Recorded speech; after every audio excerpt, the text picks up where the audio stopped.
നിങ്ങളുടെ favourite shows ഇനി ഒരിക്കലും മിസ്സാവില്ല. ഇപ്പോൾ C5 കാണും നിങ്ങളുടെ ഫേവറേറ്റ് ഷോസ് തികച്ചും സൗജന്യമായി. ഞങ്ങൾ ഇങ്ങനെ സഹായിക്കുന്നോണ്ട് നിനക്കെന്താ ഗുണം? പുണ്യം കിട്ടുമെന്ന് കരുതിക്കോ. ഇനി മറ്റൊരു പുണ്യം കിട്ടാനുള്ളൊരു വലിയ സത്യം ഞാൻ ഉടനെ അറിയിക്കുന്നതാണ്. തൽക്കാലം ഇതിനെന്തെങ്കിലും പരിഹാരം കാണും. എന്നിട്ട് അടുത്ത സത്യം ഞാൻ പറയാം.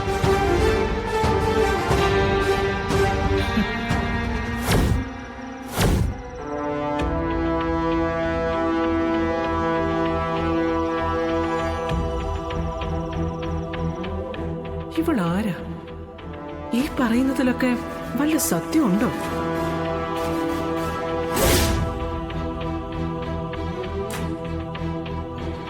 ഹരി ഓം നമഃ ശിവായ. ഈശ്വരാ.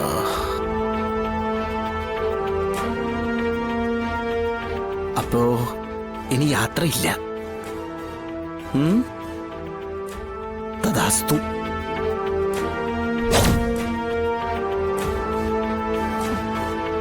വിഷ്ണു, അല്ല സ്വാമി, അല്ല ഈ സന്യാസം സ്വീകരിക്കാൻ വേണ്ടി എങ്ങോട്ട് പോകുന്നാ പറഞ്ഞത്? ഭവതി, സന്യാസം നാം അല്പം മുമ്പ് സ്വീകരിച്ചു കഴിഞ്ഞിരിക്കണു.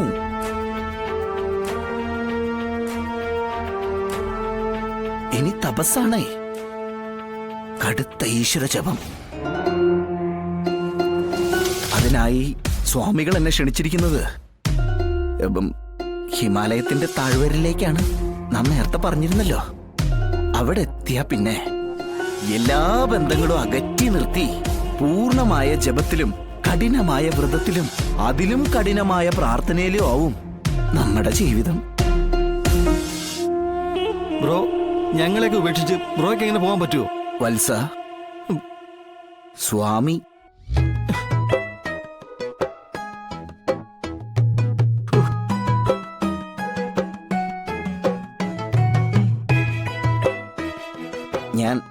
നാം നമ്മുടെ മനസ്സിനെ പഠിപ്പിച്ച് കഴിഞ്ഞു കുഞ്ഞേ.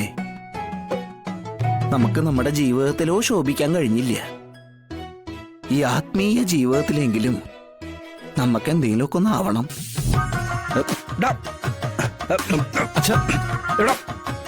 എടാ, ഈ ജീവിതത്തിലെ പരാജയപ്പെട്ട് ഒളിച്ചോടിച്ചെന്ന് കയറാൻ പറ്റിയ സ്ഥലമാണ് ഈ സന്യാസമെന്നേ നിന്നോട് ആരാടാ പറഞ്ഞേ?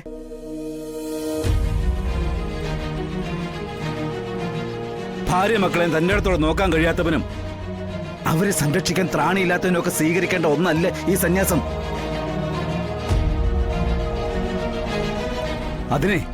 അതിനൊരു മഹത്വമുണ്ട്, വ്രതനിഷ്ഠയുണ്ട്.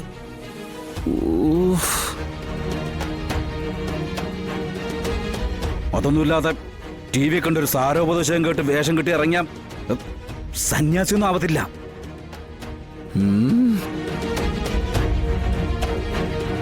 എടാ, സകലതും ത്യജിച്ച അവസ്ഥയാ സന്യാസം, പൂർണ്ണമായ ത്യാഗവ്രതം. അതുപോലെ നിനക്കുണ്ടോ? അതുണ്ടാക്കാനുള്ളൊരു ശ്രമത്തിലാണ് നാം. ഉണ്ടാക്കും. നമുക്കതിന് കഴിയും തന്നെയാണ് നമ്മുടെ വിശ്വാസം.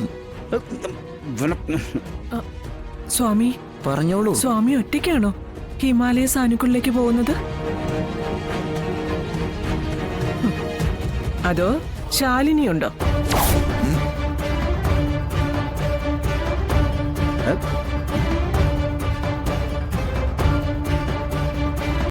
ഡൗൺലോഡ് ചെയ്യൂ C5 ആപ്പ്. കാണൂ എല്ലാ എപ്പിസോഡുകളും സൗജന്യമായി.